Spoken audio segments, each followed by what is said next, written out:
Welcome to online class GPS. बच्चों, आज जो है अपन कक्षा 12वीं जो है व्यवसायिक अध्ययन के अंतर्गत आज हम 5वां पाठ पढ़ेंगे। संगठन। संगठन मतलब संगठन में ही शक्ति कहा जाता है। जब तक संगठन कोई भी कार्य नहीं हो पाएगा तो संगठन नहीं हो पाएगा। बच्चों, यहाँ पर संगठन से ही हम क्या करते हैं, काम को पूर्ण करते हैं। मतलब एक से लेकर अधिक संख्या में मिलकर हम काम देखते हैं। यहाँ पर दिया है, संगठन व्यक्तियों का एक समूह होता है जो निश्चित उद्देश्यों की पूर्ति के लिए संगठित किया जाता है। तो आइए बच्चों, पाठ में देखते हैं अपन यहाँ पर के प्रस्तावना इंट्रोडक्शन में दिया। अकेले व्यक्ति कुछ नहीं कर सकता। सभी को मालूम बच्चों, कोई भी अकेला व्यक्ति कुछ कार्य नहीं कर सकता जब तक उसके साथ और कोई ना हो। एक छोटे व्यवसाय को स्वयं जो है संचालित कर लेता है, किंतु बड़े व्यवसाय व उत्पादन में स्वामी स्वयं सब कुछ नहीं कर सकता है ना।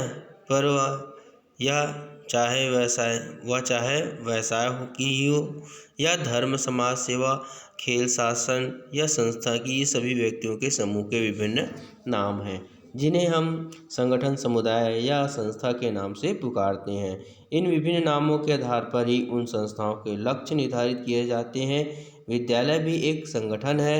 विद्यालय मात्र कह देने से उसके लक्ष्य, कार्य तथा उसकी समस्त गतिविधि की तस्वीरें सामने आ जाती है।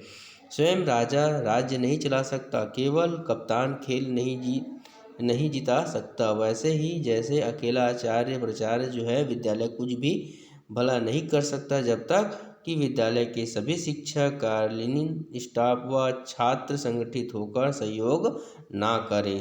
तो व्यवसाय में संगठन की महत्ता पर प्रकाश डालते हुए C.K. केंथिन ने सत्य कहा है, एक कमज़ोर संगठन अच्छे उत्पादक को मिट्टी में मिला सकता है और एक अच्छे संगठन जिसका उत्पादन कमज़ोर है उसे उत्पादन को बाजार से भगा भी सकता है। तो वर्तमान में उत्पादन का संबंध श्रम, पूंजी, भूमि प्रबंध एवं साहस रूपी संगठन से है। समस्त व्यवसायियों को अपनी व्यवसाय का संगठन इस प्रकार करना चाहिए कि उन्हें अपने साधनों का भरपूर लाभ मिल सके। बच्चों, समझ आया मेरे ख्याल संगठन का अर्थ आपको, है ना। तो अगला देखते हैं, संगठन क्या है, मीनिंग ऑफ ऑर्गेनाइजेशन। तो यहाँ पर हिंदी में संगठन शब्द सम प्लस गठन मतलब सम के योग से बना हुआ है यहाँ पर, जिसमें सम मतलब साथ, है ना, जिसमें सम का अर्थ है समान व गठन का अर्थ है एकत्र होने से, है ना। इस प्रकार सामान्य स्वभाव या उद्देश्य वाला व्यक्तियों के संगठन को संगठन कहते हैं। इस प्रकार शब्द सम्मेलन है जिसमें समान विचार वाले व्यक्ति का विलय होता है, ये संगठन का ही रूप है। इसी प्रकार संगठन को अंग्रेजी में ऑर्गेनाइजेशन कहते हैं, बच्चों बताया गया था, जिसकी उत्पत्ति ऑर्गेनाइज्म से हुई है। ऑर्गेनाइज्म का शाब्दिक अर्थ होता है अवयव, संस्थान, संगठित शारीरिक संरचना से है। ऑर्गेनाइज्म का मूल शब्द जो है आर्गन है, जिसका अर्थ है वाग्यंत्र या शरीर के अंग से लगाया जाता है।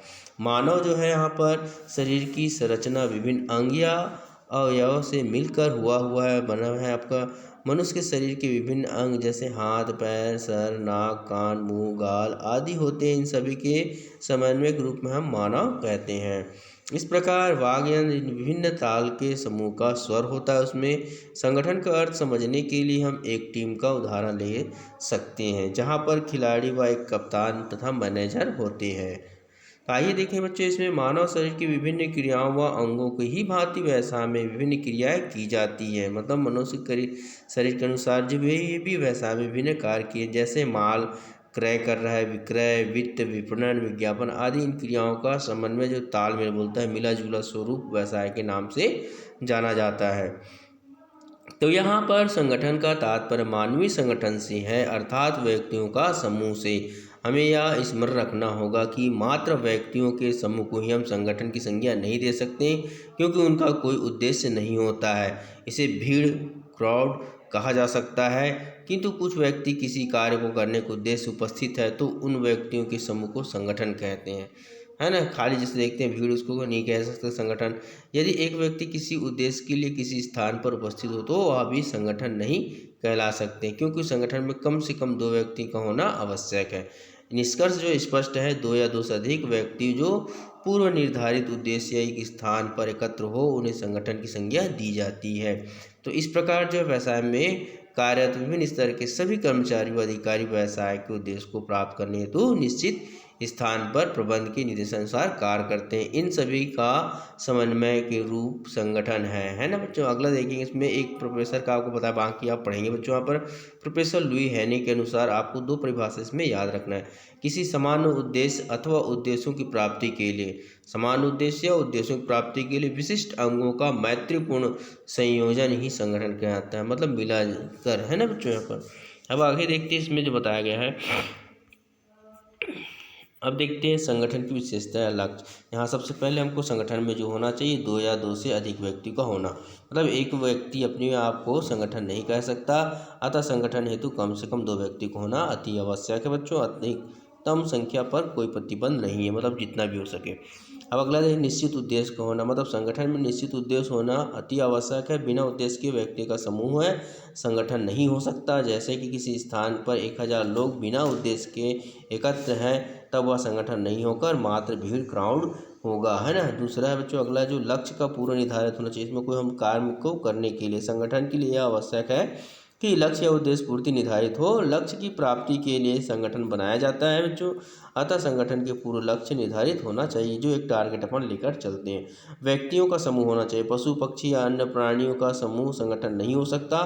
संगठन केवल व्यक्ति का ही हो सकता है। यद्यपि फर्म या कंपनियों के विभिन्न भी विद्यमान द्वारा व्यक्ति पर्सन कहा गया है, मतलब वहाँ पर जो रहता है वो पर्सन कहा जाता है, किंतु ये सब कृत्रिम आर्टिफिशियल है, व्यक्ति है। इसके लिए 4 या 14 कंपनी का एक साथ कार्य करने को समूह ग्रुप कहेंगे, संगठन नहीं।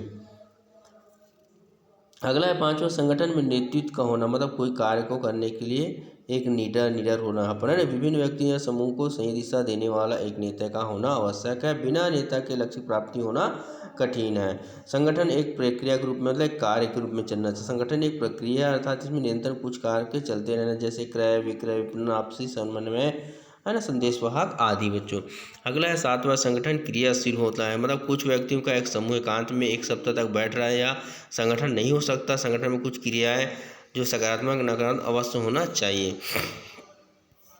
अगला देखेंगे बच्चों, यहाँ पर 8वां, कर्मचारी और उनके कार्य में समंजस, मतलब जो कार्य कर रहे हैं उसमें समंजस आपस में तालमेल बैठे। किसी उपक्रम के कर्मचारी उनके कार्य में सामंजस्य स्थापित करने की क्रिया को संगठन कहते हैं, क्योंकि संगठन में कर्मचारी व उनके कार्य को अलग अलग नहीं किया जा सकता। प्रसिद्ध वाणी के साथ जी.ई. मिलवर्ड तथा W.R. स्पीगल ने अपनी परिभाषा में संगठन की इसी पक्ष की ओर जोर दिया है। अगला देखेंगे 9वां है, औपचारिकता संबंध होना चाहिए, मतलब कोई भी मिल में तालमेल होना चाहिए। संगठन में सभी सदस्यों के बीच एक संबंध होना चाहिए। यह संबंध कोई पद, छोटा पद, बड़ा है ना, या बॉस आदि हो सकता है। संबंध के अंतर्गत अधिकारी कर्तव्यों की स्पष्ट रूपरेखा होना चाहिए। 10वां, संगठन सभी क्षेत्र में हो सकता है। संगठन शब्द केवल व्यवसाय उद्योग का नहीं अपितु समाज, आर्थिक, धार्मिक, राजनीतिक व पारिवारिक भी होता है। हमारा विद्यालय भी एक संगठन है। उपयुक्त स्पष्ट विशेषताओं से स्पष्ट कि हमारा घर विद्यालय भी एक संगठन है। विद्यालय के संगठन के नेता अधिकारी कर्मचारी होते हैं बच्चे, है ना। अगला देखते हैं यहाँ पर बच्चे, यहाँ पर बताया है संगठन का उद्देश्य। संगठन के उद्देश्य में देखेंगे, किसी भी व्यवसाय एवं उद्योग इकाई में संगठन के लिए निम्नलिखित उद्देश्य। पहला, उत्पादन में मितव्ययता।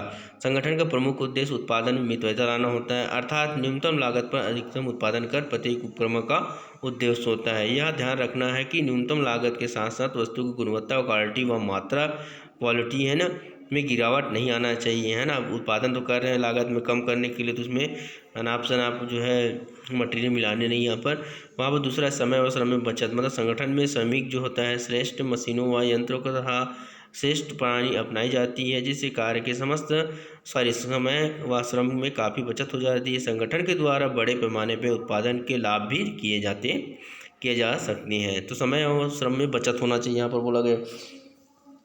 तीसरा है, श्रम व पूंजी में मधुर संबंध, मतलब जब तक हमारे पास श्रम है लेकिन पूंजी नहीं है तो कोई काम नहीं होगा। तो यहाँ पर बोला गया है ना। तो retailers between labour and capital, श्रमिकों व प्रबंध के बीच मधुर संबंध स्थापित करना भी संगठन का एक उद्देश्य होता है। इस हेतु कुशल संगठनकर्ता की नियुक्ति कर श्रम व पूंजी हितों की रक्षा की जा सकती है। सेवा भाव, स्पिरिट ऑफ सर्विस। तो वर्तमान जो सामाजिक चेतना व एवं जन जागरण के कारण प्रत्येक व्यवसाय का उद्देश्य प्रथम सेवा फिर लाभ होगा, हमारा मेन उद्देश्य है। वैसे भी प्रत्येक व्यवसाय को समाज सेवा कर अपने उत्तरदायित्व का निर्वाह करना चाहिए।